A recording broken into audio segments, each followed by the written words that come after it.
kedudukannya kita sebagai suami. Perkara yang penting apa misalnya? Ngajak mereka qiyamul lail, buat tertib dari mulai adzan subuh, bangun sholat berjamaah, kemudian baca wirdul latif bareng, kemudian waktu zuhur sholat berjamaah, diajarin bagaimana siwak. Kelihatan istrinya megang siwak kapan? Tidak waktu sholat, tidak megang, besok pagi berangkat belikan, pakaikan, kasihkan.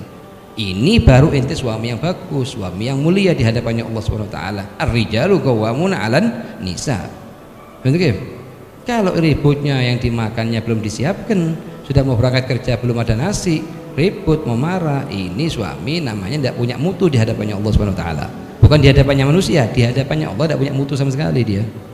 Betul? Kita harus tegasnya kita ditunjukkan wibawanya kita di perihal yang berhubungan dengan Allah Subhanahu wa taala. Kalau sudah perihal yang lain-lain kita anggap anak kecil, biarkan dia yang dewasa, dia anggap orang tuanya kita sudah. Sang istri anggap orang tuanya kita. Untuk perihal-perihal tidak penting kita masuk. Betul? Kalau kelihatan misalnya ngobrol sama tetangganya ngerasa ini fulan begini, tegur dia, nasihatin, jangan diulang lagi. Kalau sudah kelihatan taat, dukung. Makanya katanya Imam Abdul Wahab Sya'rani, mahabbati li zaujati min a'zam ni'amillahi ta'ala alayya. Termasuk kenikmatan yang paling besar bagiku, katanya Imam Abdul Wahab Sya'rani, mahabbati li zaujati mahabbatul ukhuwah wal Islam, la mahabbatus syahwah. Aku cintanya aku kepada istriku sebatas-batas karena lillah subhanahu wa ta'ala.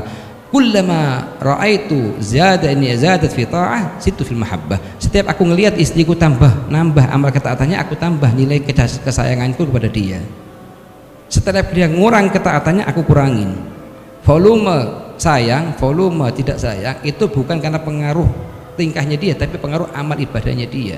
Semakin dia nambah ketaatannya, tadinya tidak sholat duha, jadi sholat duha ente dukung, ente lebih lembut lagi kepada dia, kurangin kerjaannya dia. Kalau bisa jangan dikasih kerjaan apapun. Lah semakin dia ngerjakan amal kemaksiatan, tinggalkan, kurangin amal ibadahnya. Jangan dijak bicara sehari penuh.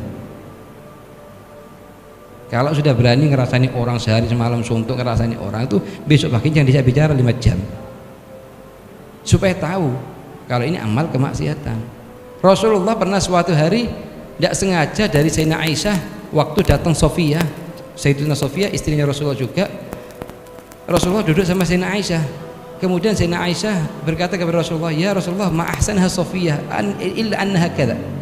Ya Rasulullah, Sofia ini sangat indah, cuman pas karena pendek dia. Itu wajahnya Rasul dari yang senyum langsung marah, wajahnya merah. Rasulullah kelihatan kalau lagi marah kelihatan, kalau lagi senyum kelihatan, merah wajahnya Rasulullah berubah. Seraya mengatakan kepada Sayyidina Aisyah, "Ya Aisyah, inti telah mengucapkan satu kalimat, kalau seandainya kalimat ini berupa najis dimasukkan ke laut, rusak semua air laut itu."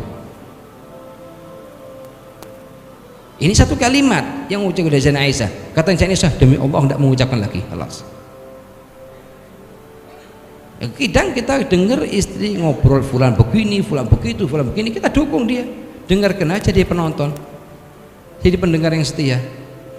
Tidak kita tegur, tidak kita nasihatin. Ini satu kesalahan besar bagi seorang suami yang harus kita rubah. Sebab istri itu di peronggohannya kita, di tenggorokannya kita di hari kiamat. Yauma yafirul mar'u min akhi wa sahibatihi wa bani likulli imri'in minhum yawma idzin sya'nun yughni. Ya ayyuhalladzina amanu inna min azwajikum wa auladikum apa? Aduwwan lakum, musuhnya kalian. Kapan musuhnya kalian? Kalau kita di alam dunia tidak kita didik mereka ini. Kelihatan mereka ghibah, ngerasani fulan begini, ngelihat film-film yang tidak bagus, kita diem. Itu dihisapnya kita di hari kiamat. Meskipun kita iktikaf di masjid, tetap ditulis di buku kita, di amalan ibadah kita sayyi'ah, dosa. Jadi usahakan mulai sekarang dirubah kita. Kurangin volume, ingin minta hak sebagai suami kurangin, minta hak sebagai istri kurangin. Yang paling penting adalah ta'awun, saling dukung antara suami istri kepada amal ketaatan. Ayo.